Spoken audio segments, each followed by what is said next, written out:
এরপরে আছে আমাদের যে অংশ, যে আইটেমটা আমরা শিখবো সেটা হচ্ছে যে 44তম আইটেম, স্প্লাইট সেল। আমরা আগে শিখলাম কি স্প্লাইট টেবিল, অর্থাৎ একটা টেবিলটাকে খণ্ড খণ্ড করা, তাই না? আর স্প্লাইট সেল, সেল মানে কি কত? একটা কক্ষ বা একটা ঘরকে সেল বলে। এই একটা ঘরকে যদি তুমি পিস পিস করতে চাও, স্প্লাইট করতে চাও, তাহলে স্প্লাইট সেল বোঝাচ্ছে, বুঝছো? তাহলে আমরা করি, চলো। প্রথমে আমরা ওয়ার্ডে যাব, ওয়ার্ডে যাওয়ার পরে ব্ল্যাঙ্ক আমরা একটা পেজ নিলাম, ব্ল্যাঙ্ক ডকুমেন্ট নিয়ে ইনসার্টে যেয়ে আমরা এখান থেকে ইনসার্টে যেয়ে আমরা 6টা কলাম আর 4টা রো বিশিষ্ট একটা টেবিল নিলাম, ঠিক আছে? টেবিল নেওয়ার পরে এই যে একটা ঘর না, একটা ঘর, তাই না? সেল, এই সেলটাকে আমরা মাঝে একটা পার্টিশন দেব, একটা পার্টিশন দিয়ে 2টা কলাম করব। তাহলে তখন কীভাবে করবা?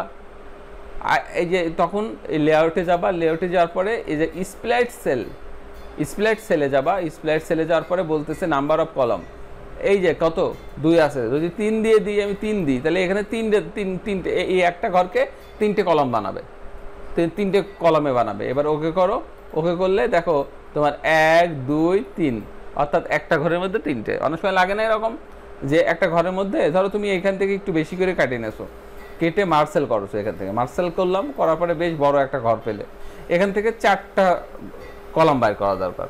কয়টা বের করা দরকার?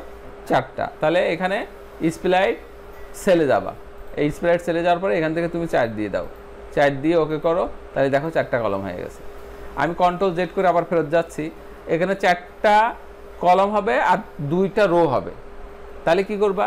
এই যে স্প্লাইট সেলে যাবা, স্প্লাইট সেলে যাওয়ার পরে এইখানে যেয়ে নাম্বার অফ কলামে যেয়ে 4টা দিয়ে দিলে, আর নাম্বার রোতে যেয়ে 3 দিয়ে দাও, এই যে 3টা কলাম দিয়ে রো দিয়ে দিলাম, দিয়ে ওকে করব। ওকে করলে দেখো 4টা কলাম হয়েছে আর 3টা রো, 1 2 3 রো আর 1 2 3 4, 4টা কলাম। অর্থাৎ একটা খোপের মধ্যে, একটা ঘরের মধ্যে আরও ঘর করা, স্প্লাইট করা, খণ্ড করা, পিস করা, ঠিক আছে?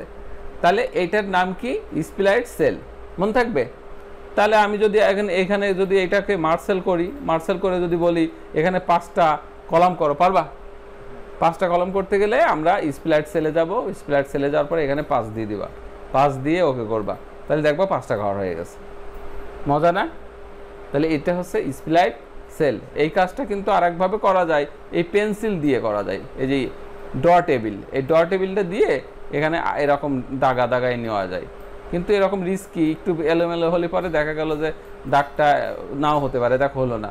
তো এটার থেকে ওইটা বেটার, ওইটা বেটার। একবারে বলে দিবা, এই ঘরের মধ্যে কার্সারটা রেখে এখানে স্প্লাইট সেলে যাবা, সেলে থেকে বলে দাও যে আমার এখানে 3টা লাগবে, 3 দিয়ে ওকে করো, 3টা ঘর দিয়ে দেবে, ঘরের মধ্যে ঘর, ঠিক আছে? এটাই হচ্ছে স্প্লাইট সেল। অবশ্যই ভালো করে প্র্যাকটিস করে নিবা। ক্লিয়ার?